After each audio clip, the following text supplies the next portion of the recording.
maybe now we finally get into a summer and fall where we get some of those blockbuster movies and not just the $30 pay-per-view options we've had at home. Still waiting for the new Bond movie. I think that's coming up this fall. Marvel's Black Widow with Scarlett Johansson. We've been waiting for that one for a while. That's opening in July. So what all is coming up, and what are your top movies of all time? We've had a few people sort of text in already. Das Boot we mentioned. That was the incredible movie with the German submarine.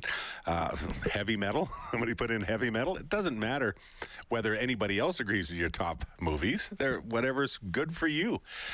It's interesting as well when you look at comparison lists and stuff. So if you go on Rotten Tomatoes, for example, it has Marvel movies, Black Panther, and Avengers Endgame right in the top 10 alongside and sometimes ahead of classics like Citizen Kane and Casablanca. So it's all rather subjective. Glad to welcome Jason Gorber, who's a freelance film critic, joining us here on 6:30 CHED Mornings. Good morning. How are you? Good morning. How are you? I'm doing very well. I'm excited about the prospect of actually having movies to go to, not just rent at home. How about you?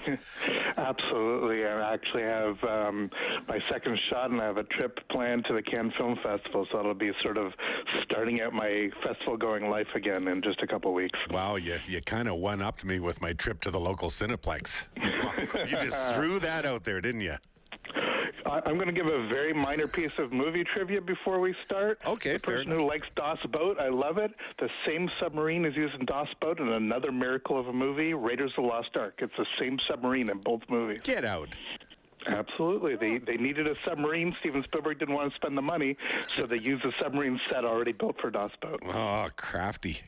Hey, you got to cut some corners sometimes to get a movie made, and nobody else would notice, right? That I don't think anybody noticed when you actually watched the movie, did you? Same German submarine. Why not? Exactly. Hey, I mentioned you're a freelance film critic.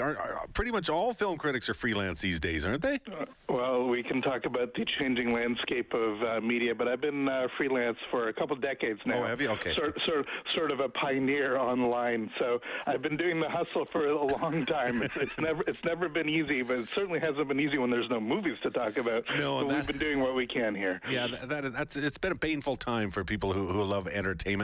Obviously for the industry itself, clearly, but also for those of us who love and been waiting to see some of these favorite movies. Because I don't know, would you agree that the ones that have come out have been sort of lower echelon movies, ones that would be sort of considered almost B or C movies in a normal movie year? Well, there's obviously been some extraordinary films that have come out. I mean, the Oscar winner Nomadland, a lot of people truly loved. It's just been a challenging time, but absolutely, in terms of the big blockbusters, we've sort of seen all kinds of things shift. It has not passed me by that there's a number of films that I would have loved to see with an audience that, I'm fortunate to have a pretty, kick-butt home theater, but nonetheless, it would have been amazing to see film. I mean, a film that's sort of echoing now, In the Heights, would have been amazing for me to have seen with an audience rather than, simply blasted at home. Yeah. I'm not familiar with In the Heights. Tell me a little bit about it. Oh, it's a new Lin-Manuel Miranda musical set at Washington Heights. It's a gentleman who works in bodega and has dreams of opening a place in reopening his father's place in the Dominican Republic. So it's this mass musical. It's a thing he did before Hamilton, and it's absolutely sort of a very captivating, very warm and musical story. But yeah, to see it at home when you don't have an audience that's completely thrilled like you would with a theatrical sort of with a concert environment or a musical environment, it's certainly diminished seeing it a little bit at home. Some of the blockbusters, some of the animated films would have absolutely been ecstatic to see with an audience, but also I miss IMAX among everything. Oh, yeah, I miss the giant screen. So yeah, I cannot wait. Tell me if this is just my perceptions. Tell me if you think I'm out to lunch or not, but it seemed like the blockbusters, the Marvel movies, the superhero movies, some of the sequels, all that has sort of dominated the movie landscape in the last little while. Maybe it's just because they get so much attention. But more recently, and maybe it has something pandemic related, that we are seeing things like Nomadland and a few others coming back. So to a true cinephile, it's not all just explosions. There are stories coming out again. Yeah, I mean, a lot of people point to that. If you look at what was nominated this year's Oscars, they were quote-unquote a bunch of quote-unquote smaller films, and that's obviously not such a bad thing. Films that rely much more on story than bombast, to put words in your mouth. The fact is that there were a couple things that got attention that might not have in other years, and this has just been a very, very strange time. It also allowed people to really explore a whole bunch of stuff, particularly on streaming, that they might not have otherwise. I mean, it's one of these strange things, as thankfully we are sort of slowly coming out of this. I think a lot of people are thinking, like, oh my God, I should have spent the last year watching nothing but, Italian neorealist films or something. Like, I didn't do my homework. All I did was watch, Friends over and over, whatever it was. But no, we many of us certainly took the opportunity to sort of catch up on some stuff that we had missed. But look, it's never been easier for us to sort of explore the world of cinema because we have stuff coming right into our home. But I also think that people are absolutely anxious to get back into a theater. Maybe we are nostalgic for our feet being sticky with all the popcorn and soda spilt on the floor, and we just want to go see stuff. I mean, I'm desperately, as I said, as a film goer, I desperately miss festivals. I wait for stuff like the Calgary International Film Festival or Calgary Underground Film Festival to come back and have audiences there. I desperately miss the interaction, the standing in line with people and talking about what our favorite films are. I desperately miss the community, and that's, I think, cinema is thought of as an insular thing. You're in the dark watching this film by yourself. Yeah, but it's different.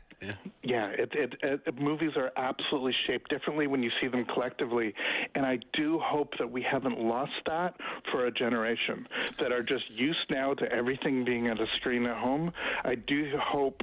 It's expensive. I'm aware to bring the family to a film, but I do hope that not just for the big bombastic stuff, but to introduce people to what it's like to see a story on the grand screen is something that I hope that we all miss and we all return to. Yeah, does the industry recover? I would think it is, and there are productions now kicking into gear in Alberta and in Vancouver and sort of ramping back up again.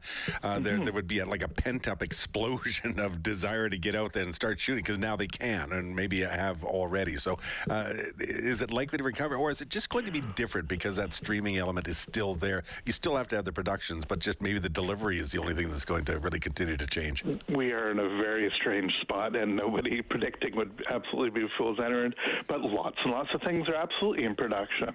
And then you have people like Amazon buying MGM. You have Netflix who are spending billions of dollars they don't necessarily have on production.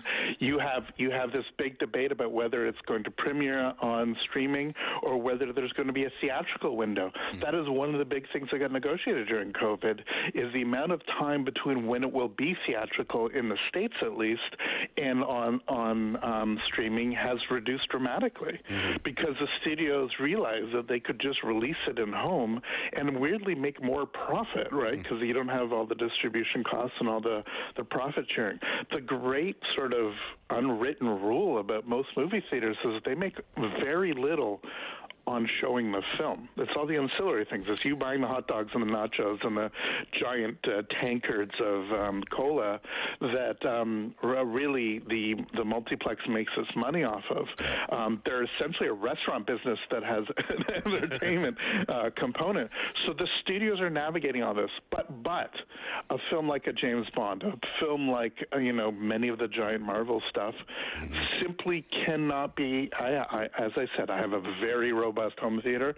Nothing compares to seeing it on the largest possible screen. Yeah. It's just impossible. And one of my perfect examples of that, and it's become a computer meme, or it's been shared so many times, was Avengers and the End Game, and just when Captain America gets, Avengers assemble, and the windows open up, and the whole crowd is going nuts, and they're just ecstatic. That is something you can't get at home. I'm a professional film critic, but I'm also an idiot that stood in line for 10 days to watch The Phantom Menace, right? I do this. You ask, why am I a freelance film critic? Because I love movies.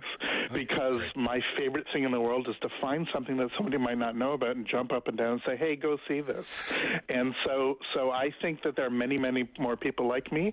And again, hopefully, even those that have been locked in for a year, kids in particular, will find a way to go and experience incredible movies like, let's say, Raiders of the Lost Ark on the giant screen again. You know what? Actually, this whole conversation was supposed to it was intended to start off, hey, top 5 movies of all time. But really, everybody has their own version of what their top 5 movies is. Like I said, I saw Blues Brothers and Ben-Hur all in the same text this morning. So we have a wide variety. But it's funny. Wouldn't that be an amazing combination to have the Bluesmobile going around the track? That'd be fantastic. Well, there's a mashup. That's pretty cool. I like it. But it is so funny. They're so subjective. Like, you go on the Rotten Tomatoes, and it's just all over the place. Everything from Citizen Kane to Avengers Endgame to, Toy Story.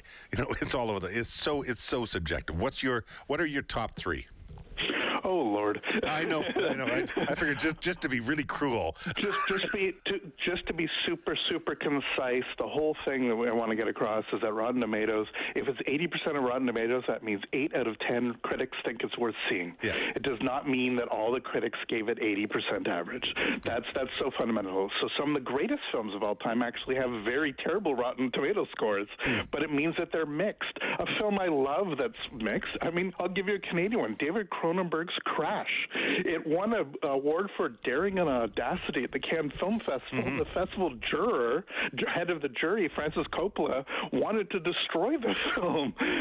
Now, if I had to pick top 3, obviously I'm a big Star Wars nerd. I'm not going to go there, but I'll absolutely pick something like, I don't know, let's pick Lawrence of Arabia, Raiders of the Lost Ark, and I don't know, West Side Story. Sure. You can just pluck them all out. It's so subjective. But what's amazing is these lists are meant to get you excited about movies. And if you have a top, my top will change. You ask me right now, it'll be 3 different. They're incredible movies that are incredibly diverse. I encourage everybody to go see stuff at your local theater because that's the way they best can be seen. That's cool. Yeah, they're looking forward to having that opportunity and seeing some cool movies come out. Jason Gorber, so nice to talk to you. Thanks for this. Have a great morning. Take care. Have a great morning. Take care.